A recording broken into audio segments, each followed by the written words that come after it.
This conference will now be recorded. Dear students, in the last session we have started with operations on the single random variable. So in the operations, the only operation that you can apply is expectation. So we have taken expectation of the random variable and expectation of the function of the random variable, and also some problems related to expectation, right? And also we have started with moments about the origin and moments about the mean.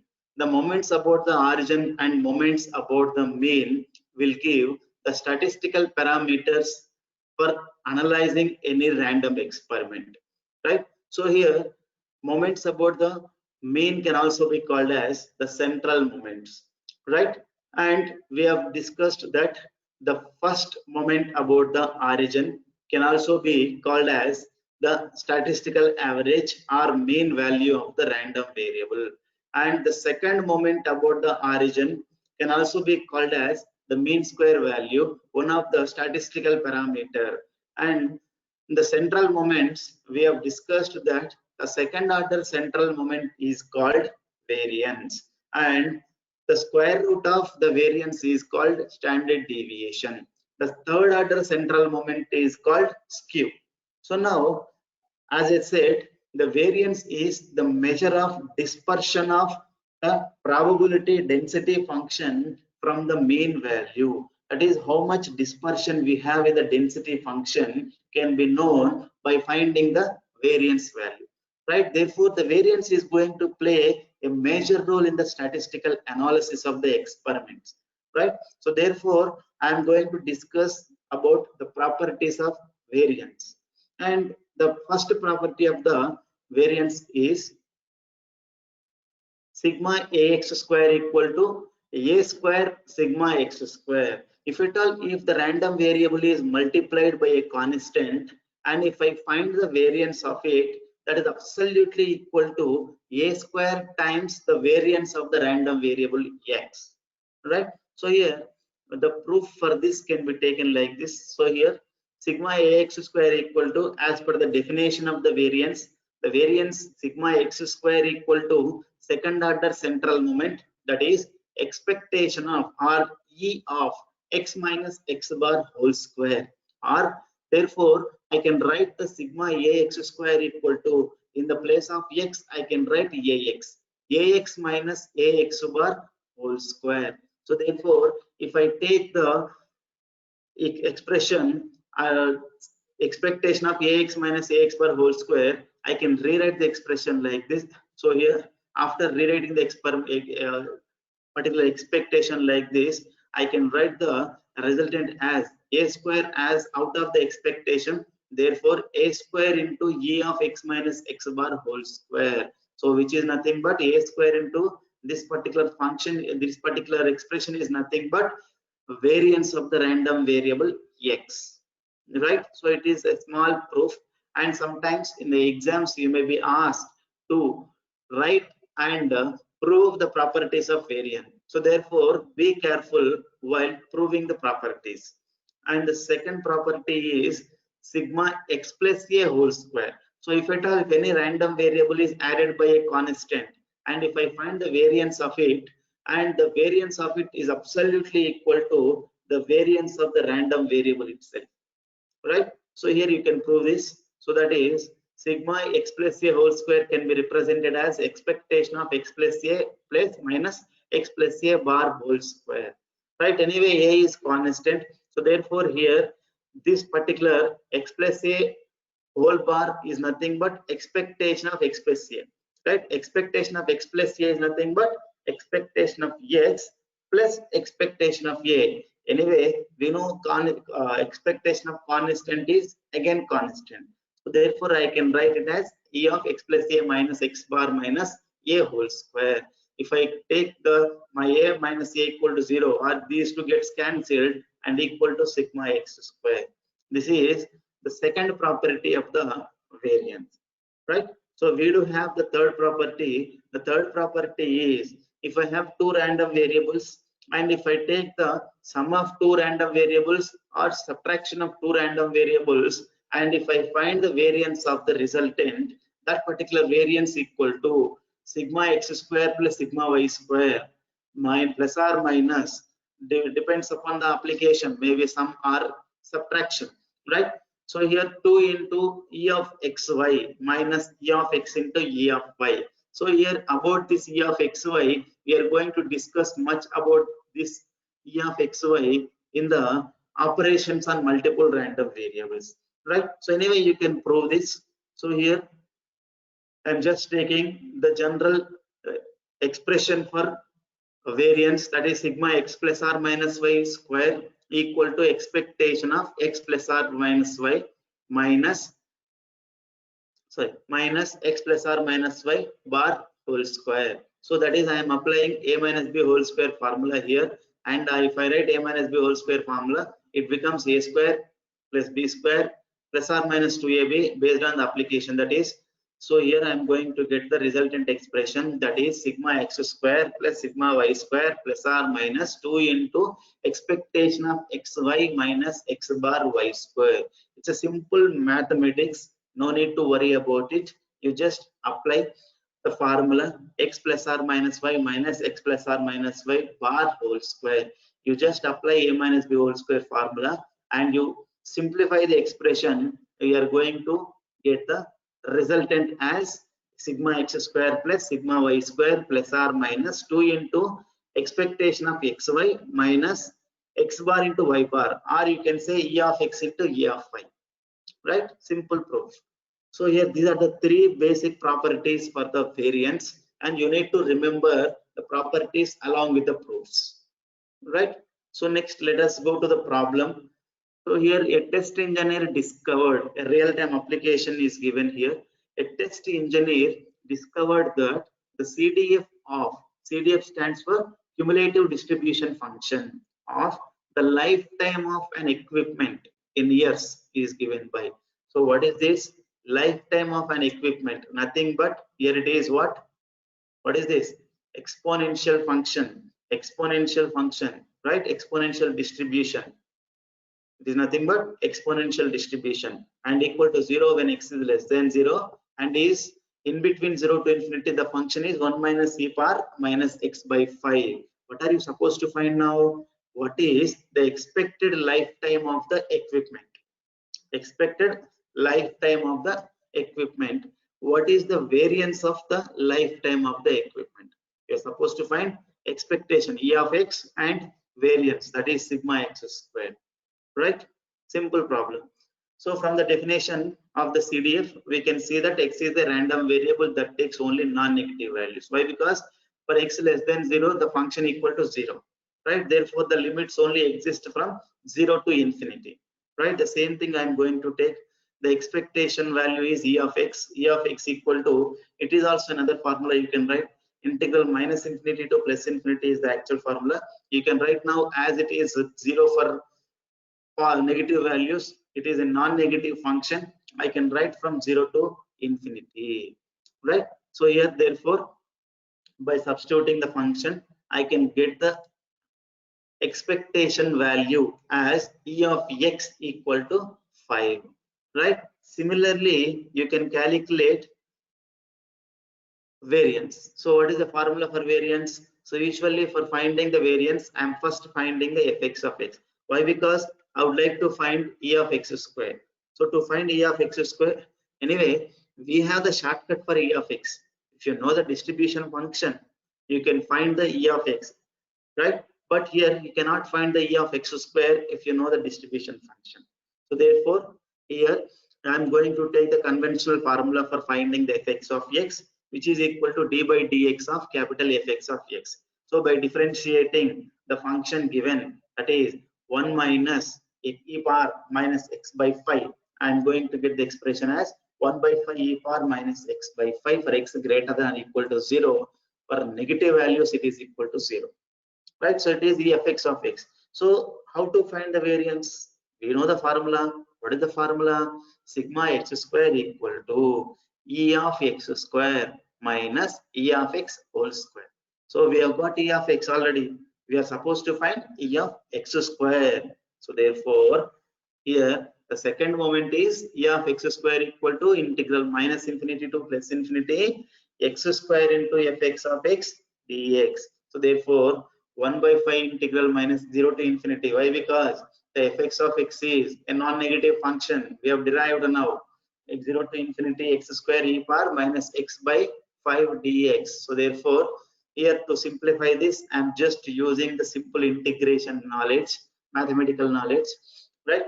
So here I am just taking u equal to x square and du becomes 2x dx, and the respective limits are taken, right? I mean differential values are taken. So ultimately here, so what I'm taking, what I'm getting here, e of x square equal to, I can take a just simple integration here, and finally I can get the value for e of x square, that is e of x square equal to 50. Simple integration, no need to worry about it. Simple integration, right? Using UV formula, right? So the resultant you are going to get is 50. So we got already the expectation of x, the mean value as 5. So the mean square value or e of x square as 50. Now can you find the variance? Yes, the variance is sigma x square equal to, right, e of x square minus e of x whole square, which is equal to 50 minus 5 square is 25. The resultant is variance is also 25. Understood how to solve the problem, right?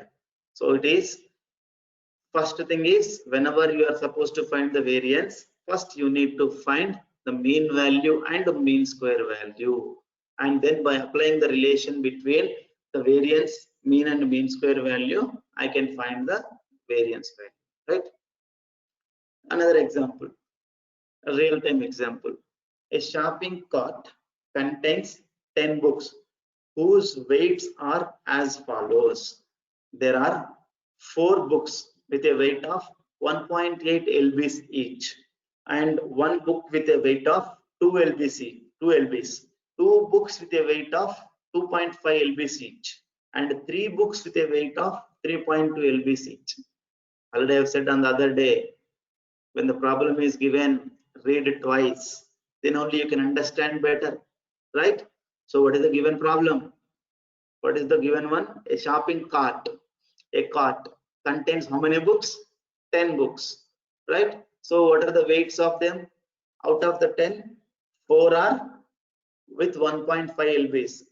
One book is with 2 lbs, and 2 books are with 2.5 lbs, and the remaining 3 are with 3.2 lbs each, right?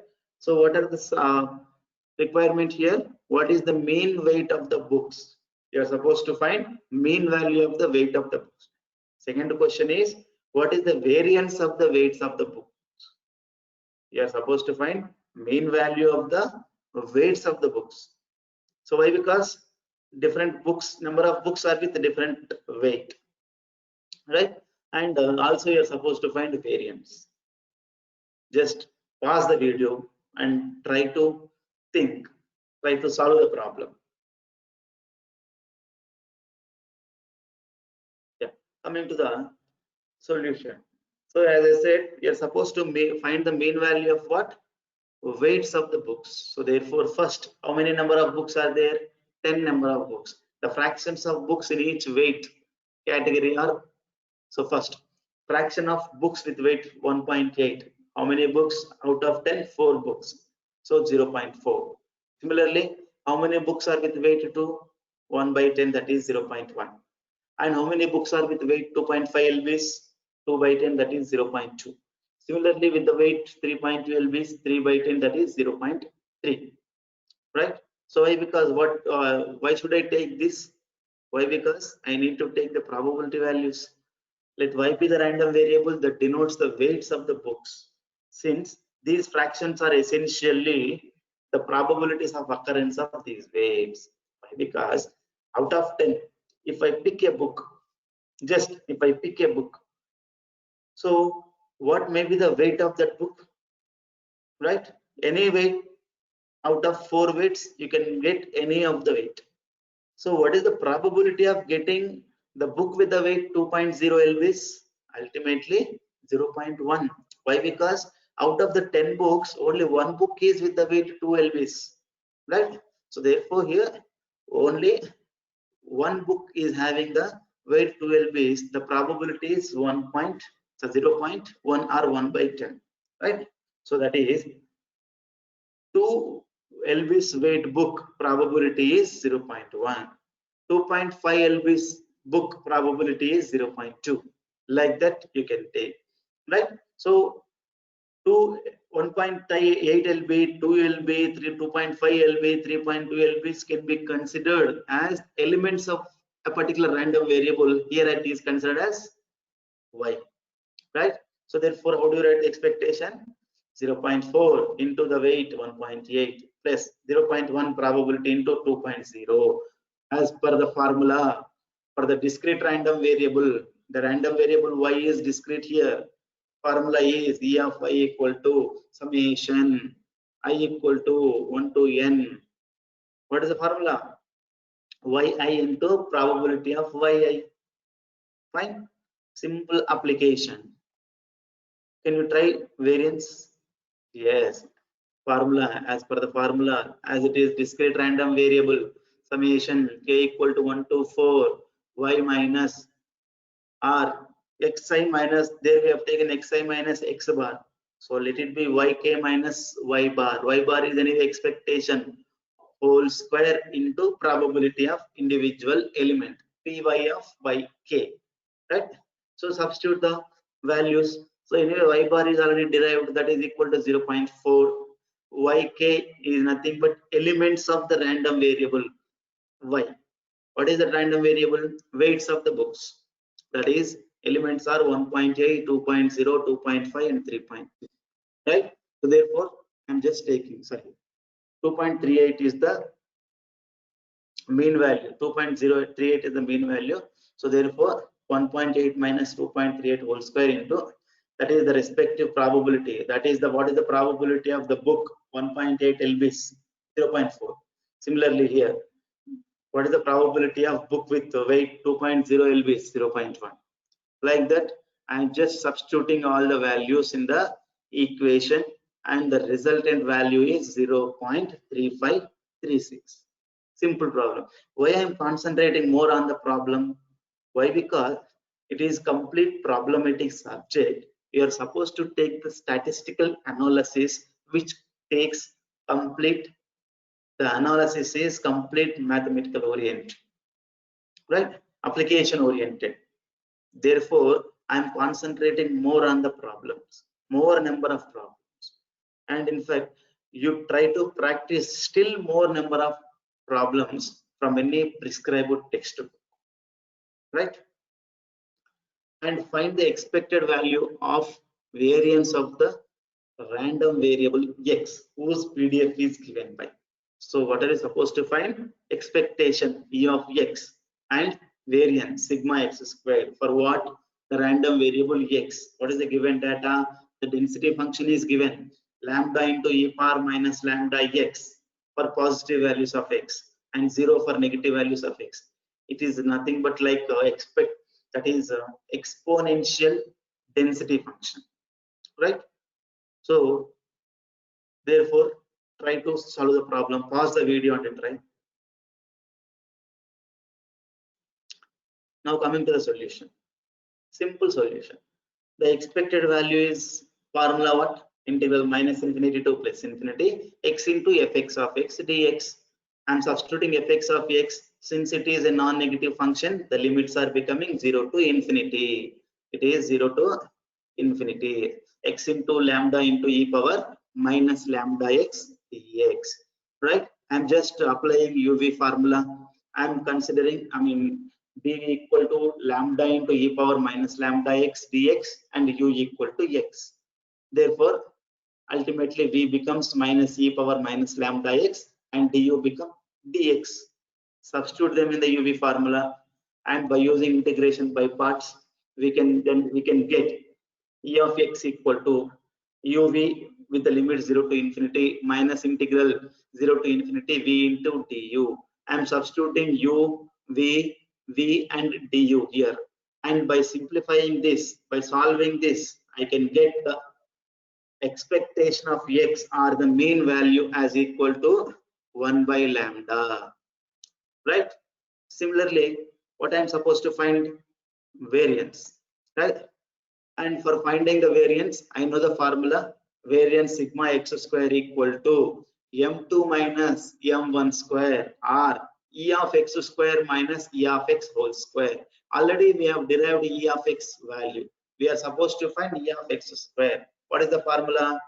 E of x square equal to integral 0 to infinity x square into lambda into e power minus lambda x dx. Why? Because fx of x is lambda into e power minus lambda x for positive values of x and 0 for negative values of x, right? I'm substituting here, simplifying this by using integration by parts, right?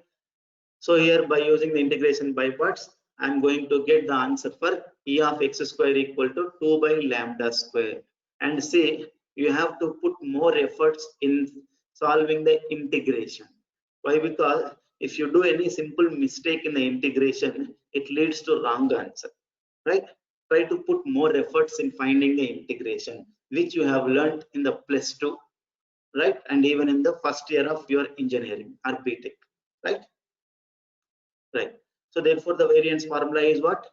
Sigma x square equal to e of x square minus e of x whole square. By substituting it, 2 by lambda square minus 1 by lambda square is 1 by lambda square. Right? Simple way to solve. The next one is Chebyshev's inequality. So far, we have discussed about statistical parameters, how to find the mean value, how to find the variance by finding the moments, right? So here, by finding the moments, in fact, the moments are again derived by using expectation. And here we do have some other procedure for finding the variance. Why? Because as I said earlier, the variance is going to play a major role in the analysis of any real-time experiment, right? Or probabilistic model. And sometimes it may not be possible to find the expectation. Even without finding the expectation also, you can find the variance. And for that, we can use Chebyshev's inequality. And the Chebyshev inequality expresses the variance in an alternate manner. This rule yields not an exact value, in fact, but rather an upper or lower limit. It may not give the exact value, but upper or lower limit. Why? Because variance is dispersion, amount of dispersion. That is, it may give the maximum amount of dispersion or minimum amount of dispersion. Dispersion in the sense from the mean value, how the density function is moving. So whether it is going far away or whether it is coming just towards the mean value can be known by knowing the variance or standard deviation.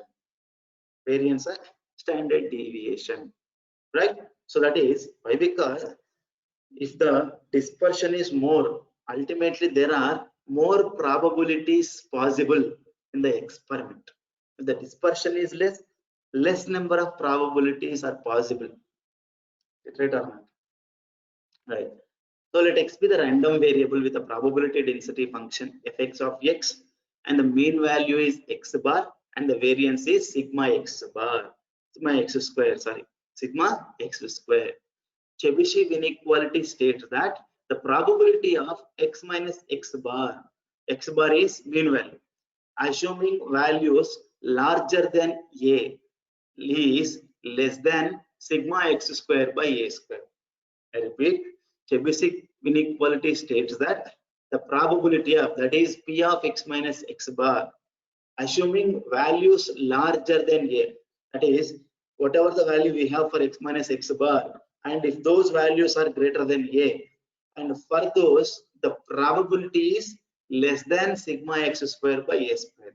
So in the functional way or mathematical way, I can write like this: p of x minus e of x, or x bar, greater than or equal to a, that is larger than a, is always less than or equal to sigma x square by a square, where a is a positive constant, a greater than 0.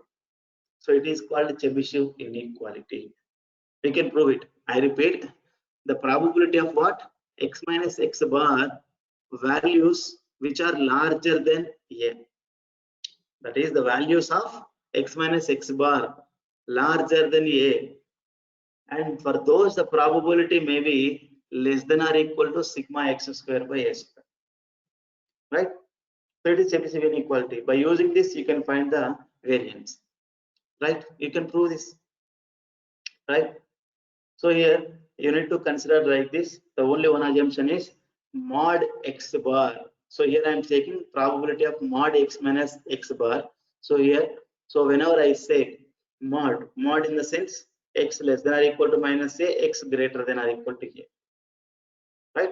So what do you mean by mod something greater than or equal to a? So in the sense x greater than or equal to a and x less than or equal to minus a. That you need to remember. Simple. Right? So here proof. So you can prove this Chebyshev inequality. How do you prove? This is a loose bound that can be obtained as like this. So we know the formula for sigma x square. What is the formula? Integral minus infinity to plus infinity x minus x bar. Don't be confused. Sometimes I am writing x bar. Sometimes I am writing e of x. Sometimes I am writing mu x. And anything that is x bar, e of x, mu x, all are nothing but mean values. Right? In different literatures you can find different notations. Right? That is why I'm just writing different notations for different applications. Why? Because we cannot give the assurance that only one particular literature is going to be used. Right? So therefore x minus mu x whole square fx of x dA. Simple formula. I'm just rewriting this expression in this way. I'm just dividing the whole integration into three integration. And one integration is from minus infinity to minus x bar minus a or mu x minus a. One is, the last one is from plus mu x minus a to infinity. So ultimately we have in between for the interval minus of mu x minus a to mu x minus a. I'm writing three integrals. So that is, if I just eliminate this, if I discard this integral, ultimately the resultant value will be the lesser value than this. Is it right or not? If I discard this integration, the resultant value will be the sum of only these two integrations. That will be lesser than the original value, right? So therefore, if I omit the middle integral, we obtain sigma x square, it is original value, is greater than or equal to the sum of the two integrals by omitting the middle integral, right? So here I'm just taking again, as I said, minus infinity to minus of mu x minus a. Another integral is plus mu x minus a to plus infinity. If I take here, this is x minus mu x or mu x minus a. One is minus of mu x minus a plus mu x minus a. So one limit is going towards left, that is towards minus infinity. Another one is towards plus infinity. If I combine the both, I can take the limit as mod x. In fact, this is mod x equal to mu x minus a, or I can take it as mod x minus mu x greater than or equal to a, right? So here I can write the resultant x minus mu x. What is this x minus mu x? If I take equal to a, this particular integration will be less. Inequalities, simple inequalities, right? I repeat, here I am just omitting. Therefore, the original value will be greater than the resultant sum of two integrals, and I am combining the two integrals by using the mod. Why? Because one integral is from minus infinity to minus mu x minus a. Another integral is plus mu x minus a to plus infinity. By combining the both, I am writing the integration as mod x minus mu x greater than or equal to a. And again, this particular integral value will be greater than, here I am replacing x minus mu x with a. Why? Because always the integral limit is showing that this particular x minus mu x should be greater than or equal to a. Greater than or equal to a. So if it is, that is, it may be greater or equal to. If it is equal to a, the resultant original integration may be greater than or equal to the integration with a square, right? So here, finally, what I can write here, if I take a square outside the integral, a square integral x minus mu x greater than or equal to a fx of x dx. So what is this? From the property of density function, it is nothing but probability of x minus mu x greater than or equal to a.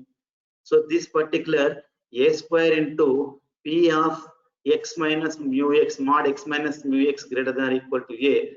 This is in the RHS, and in the LHS I have sigma x square. So therefore, it gives a Chebyshev inequality sigma x square greater than or equal to a square into p of mod x minus mu x greater than or equal to a. If I take a square into the LHS, it becomes sigma x square by a square greater than or equal to probability of mod x minus mu x greater than or equal to a. Right? It's just simple integration to derive the inequality, right? And let us take a problem related to this Chebyshev's inequality. A random variable x has a mean of 4 and a variance of 2, that is e of x or x bar is 4, variance that is sigma x square is 2. Use the Chebyshev inequality to obtain an upper bound for p of mod x minus 4 greater than or equal to 3. So what are you supposed to find? What is the given data? E of x equal to 4, sigma x square equal to 2. So you need to find upper bound of for probability of mod x minus 4 greater than or equal to 3. How do you calculate? So we know the Chebyshev inequality. From the Chebyshev inequality, we know the formula that P of mod x minus 4 greater than or equal to 3 is less than or equal to sigma x square by 3 square. What is sigma x? Already given that sigma x is what? Sigma x square is what? 2. Therefore, 2 by 9. So since the inequality is stating that this probability is less than or equal to 2 by 9, it is the maximum value. That is the upper bound. Answer is 2 by 9. This is the way to use Chebyshev inequality. And we do have another inequality. In fact, it is not there in your curriculum, but sometimes we use in applications. Therefore, I am concentrating on this. Markov inequality applies to random variables that take only non-negative values. Only non-negative. Chebyshev inequality for all, but it is only for non-negative, but somewhat simple.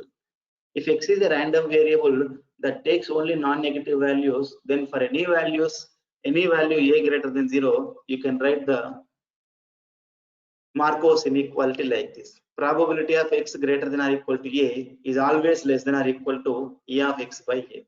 So proof can be taken like this.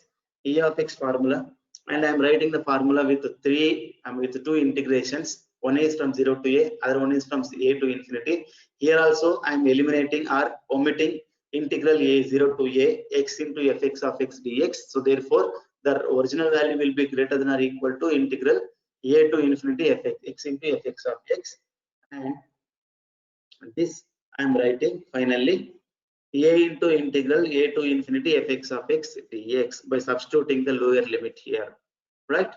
So it becomes a into p of x greater than. It is Markov's inequality.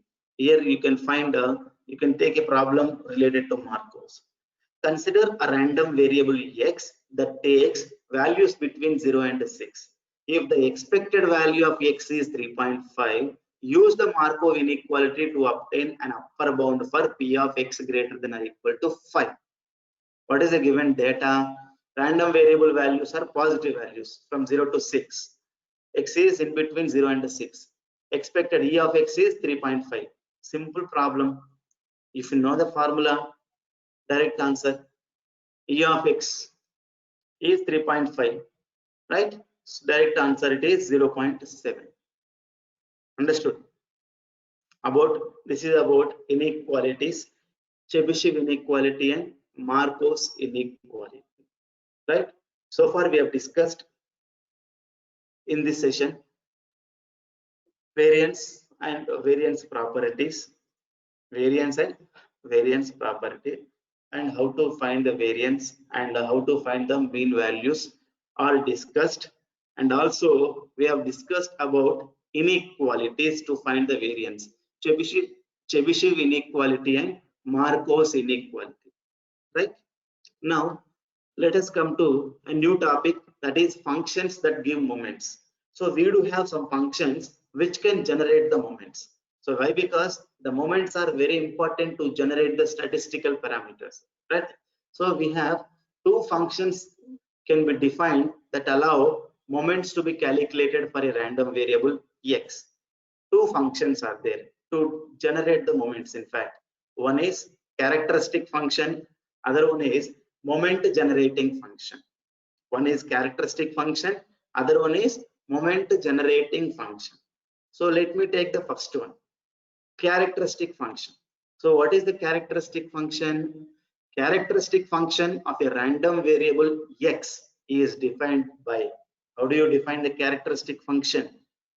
Pi x of omega, we use the notation pi x of omega to represent characteristic function.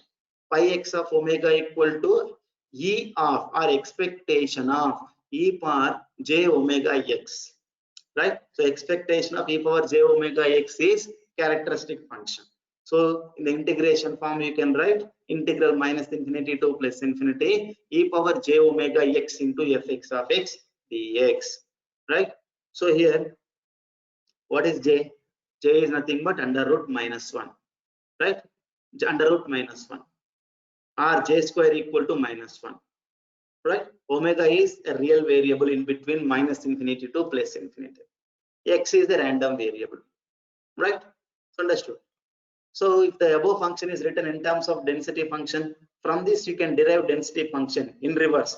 If you know the characteristic function, you can derive the density function like that. Fx of x equal to 1 by 2 pi integral minus infinity to plus infinity e power minus j omega x into pi x of omega d omega. In fact, these two expressions are called Fourier transform pair. So these two relations are called, or these two expressions are called Fourier transform pair. One is to find a pi x of omega if you know fx of x. Another one is to find fx of x if you know characteristic function pi x of omega, right? So now the nth moment. So as I said, the characteristic function is used for what? For generating the moments, right? The nth moment about the origin of the random variable x can be computed using, what is the formula here? M suffix n equal to minus j whole power n d by d omega power n pi x of omega when omega equal to 0. How do you say this? Let us prove it. Anyway, here a small note. For a characteristic function, always the maximum magnitude of it occurs at omega equal to 0. So that is, the characteristic function magnitude will have maximum only at omega equal to 0. That is, mod pi x of omega is always less than or equal to pi x of 0, where pi x of 0 is equal to 1, right? So here we can prove the nth moment, derivation of nth moment from the characteristic function. So that is, the proof is, so first we know the characteristic function formula. Pi x of omega equal to integral minus infinity to plus infinity e power j omega x into fx of x dx, right? So now apply the differentiation with respect to omega on both sides. So how do you apply the differentiation? D by d omega of pi x of omega, d by d omega of the whole integration. So that is, this way you can write, right? So next, our goal is to find out the moments. So therefore here first take the differentiation into the integration. So how do you write? D by d omega of e power j omega x into fx of x. Anyway, fx of x is independent of omega, right? So therefore, if I apply the differentiation to the exponential, I am going to get e power j omega x into jx, right? So here I'm just taking the j into the LHS. It becomes 1 by j into d by d omega of pi x of omega equal to integral minus infinity to plus infinity e power j omega x into fx of x dx. Right? So now I am substituting omega equal to 0 on both sides. So what I am going to get 1 by j dy d omega of pi x of omega at omega equal to 0 is integral minus infinity to plus infinity x into fx of x dx. Why? Because when omega equal to 0, e power 0 becomes 1. So therefore, the resultant is integral minus infinity to plus infinity small x into fx of x dx. Can you remember? That is, do you remember this relation? I mean, this integration. What is this integration? This integration gives what? This integration is nothing but the mean value of the random variable or the first moment about the origin. That is m1 equal to e of x equal to integral minus infinity to plus infinity x into fx of x dx is 1 by j d by d omega of pi x of omega when omega equal to 0. Right? Now, similarly, I can find the second moment m2 equal to e of x square equal to integral minus infinity to plus infinity x square into fx of x equal to 1 by j square into d square by d omega square pi x of omega when omega equal to 0. Like that, I can use the general term. I can find the nth moment. The nth moment as m suffix n equal to expectation of x power n, which is equal to integral minus infinity to plus infinity x power n into fx of x dx, or which is equal to 1 by j power n d power n by d omega power n pi x of omega equal to 0. Right? So here we'll discuss the properties of the characteristic function in the next class. Right? Thank you.